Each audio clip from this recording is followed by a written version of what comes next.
আসসালামু আলাইকুম। দুপুরের শীর্ষ সংবাদে স্বাগত জানাচ্ছি আমি সুমনা সুমা। রাষ্ট্রপতি নির্বাচনে যেভাবে ভোট দেবেন সংসদ সদস্যরা। হান্নান মাসুদের সংসদ সদস্য পদ বাতিল চেয়ে হাইকোর্টে রিট। একসঙ্গে বাধ্যতামূলক অবসরে বিএসইসির 17 কর্মকর্তা, 5 জনের গ্রেড অবনমন। সংসদীয় স্থায়ী কমিটির বৈঠকে ডাক পাননি গাজী নজরুল। কুষ্টিয়ায় এমপি আমির হামজার গাড়িতে হামলা, পাল্টাপাল্টি মামলা। ৬,৪৬৫ অমুক্তিযোদ্ধার গেজেট বাতিলের সুপারিশ করেছে জামুকা। পদত্যাগের চ্যালেঞ্জ ছুড়ে প্রধানমন্ত্রীর কাছে ষড়যন্ত্রের বিচার চাইলেন এমপি বাবুল। ডিএমপির অভিযানে গ্রেপ্তার 483, মামলা 56। ব্রাহ্মণবাড়িয়ায় উচ্চস্বরে গান বাজানোকে কেন্দ্র করে সংঘর্ষ, পুলিশ ছাত্রসহ আহত 30। বস্তায় লাশ দেখিয়ে টাকা হাতানোর চেষ্টা শ্রীপুরে। তারেক রহমানের ভারত সফরের জন্য হাতে সময় খুবই কম, বিনা সিক্রি। রবার্তো কার্লোসের ইসলাম গ্রহণের খবর, সত্যতা নিয়ে যা জানা গেল। ভারতে স্কুলে স্কুলে ছড়িয়ে পড়ছে তেলাপোকা আন্দোলন। শুনছিলেন শিরোনাম, এবার বিস্তারিত।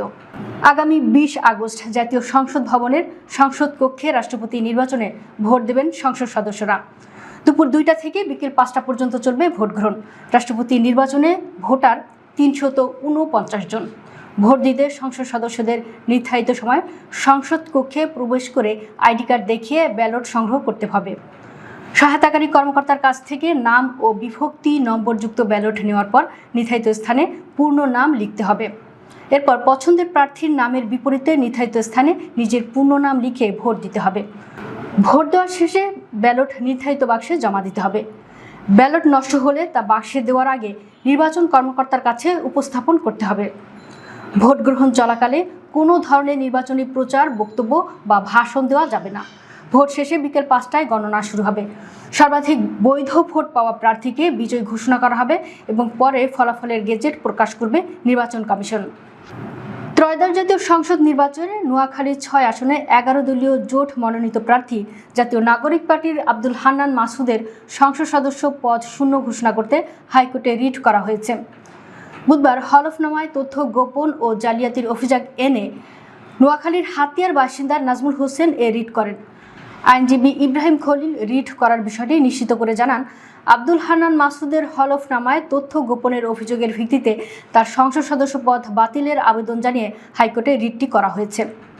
পুঁজিবাজার নিয়ন্ত্রক সংস্থা বাংলাদেশ সিকিউরিটিজ অ্যান্ড এক্সচেঞ্জ কমিশনের 17 কর্মকর্তাকে একসঙ্গে বাধ্যতামূলক অবসরে পাঠানো হয়েছে। একই সঙ্গে বিভিন্ন পর্যায়ের আরও 5 কর্মকর্তার বেতন সর্বনিম্ন স্তর বা গ্রেডে নামিয়ে দেওয়া হয়েছে। বিএসইসি প্রতিষ্ঠার পর একসঙ্গে এত সংখ্যক কর্মকর্তার বিরুদ্ধে এমন ব্যবস্থা নেওয়ার ঘটনা এটি প্রথম।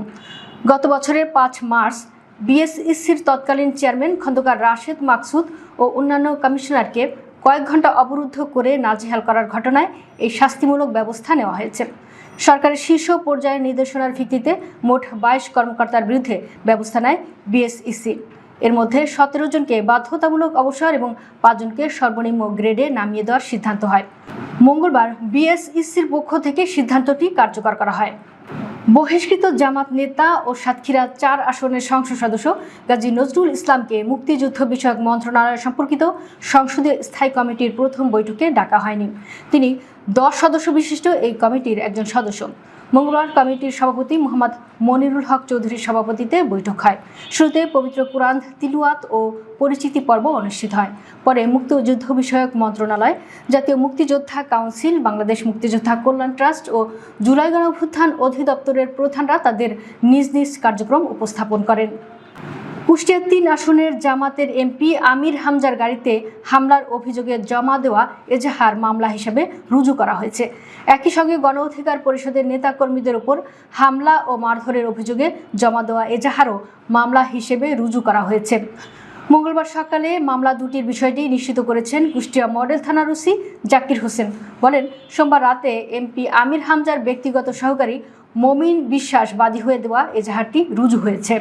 একই সঙ্গে গণ অধিকার পরিষদ কুষ্টিয়া সদর উপজেলা শাখার সাংগঠনিক সম্পাদক রুমন হোসেন বাদী হয়ে দেওয়া এজাহারটি রুজু হয়েছে।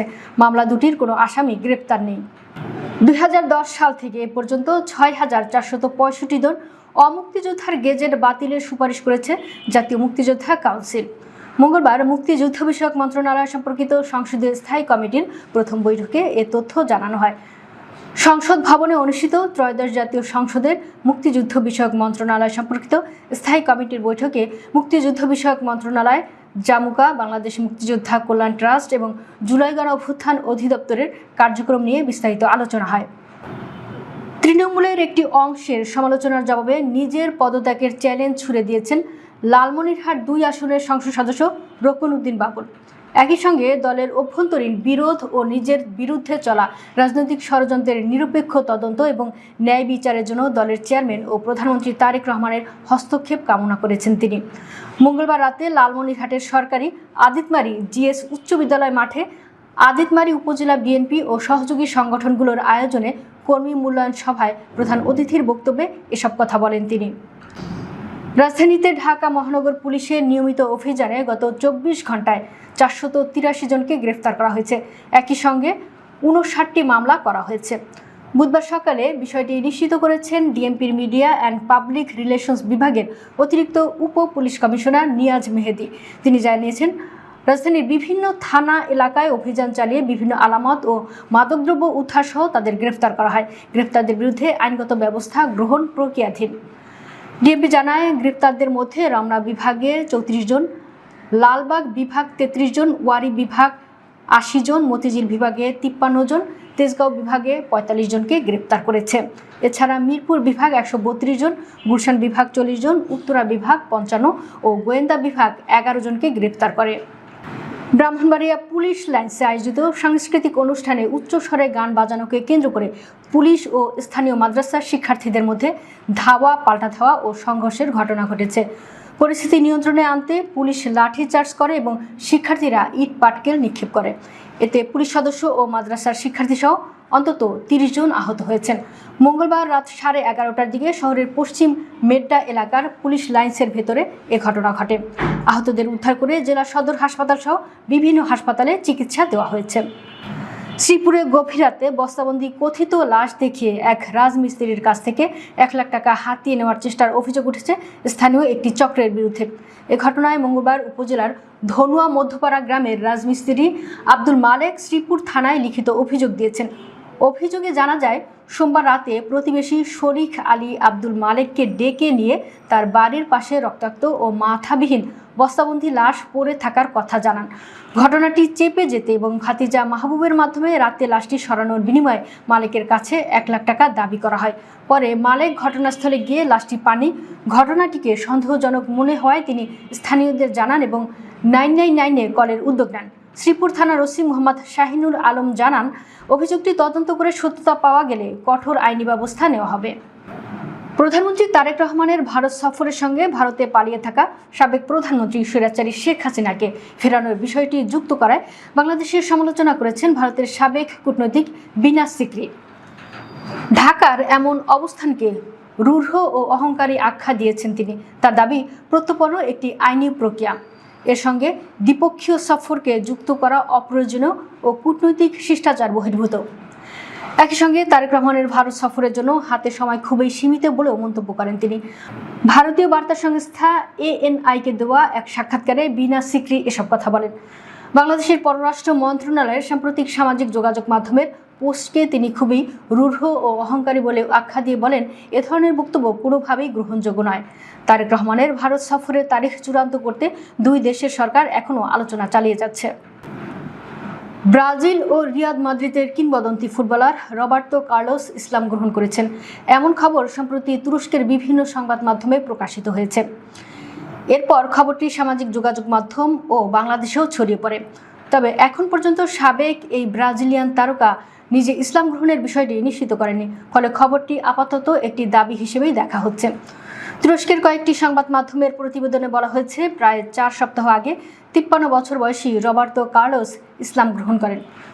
ব্রাজিলের মুসলিম সম্প্রদায়ের পরিচিত ব্যক্তি শেখ জিহাদ হামাদারের সঙ্গে সাক্ষাতের সময় তিনি শাহাদা পাঠ করেন বলেও দাবি করা হয়েছে। তবে এসব প্রতিবেদনের বাইরে রবার্তো কার্লোসের নিজের কোনো বক্তব্য, আনুষ্ঠানিক ঘোষণা বা নিশ্চিত তথ্য পাওয়া যায়নি। এ কারণে তার ধর্মান্তরের খবরটি নিয়ে সংশয় রয়েছে। তেলাপোকা আন্দোলন মোদির বিরুদ্ধে স্কুলগুলোকে পরবর্তী যুদ্ধক্ষেত্র বানিয়েছে।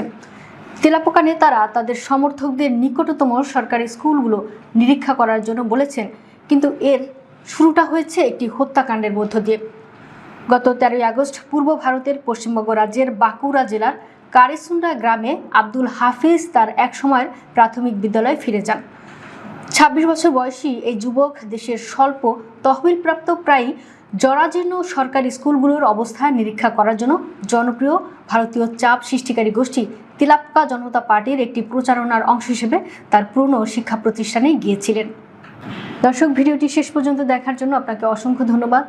নিত্য নতুন ভিডিও পেতে আমাদের ইউটিউব চ্যানেলটি সাবস্ক্রাইব করুন এবং নিয়মিত নোটিফিকেশন পেতে বেল বাটনটি ক্লিক করুন। আমাদের ফেসবুক পেজটি ফলো করুন। এছাড়াও আমাদের ভিডিও লাইক, কমেন্ট ও শেয়ার করুন। আল্লাহ হাফেজ।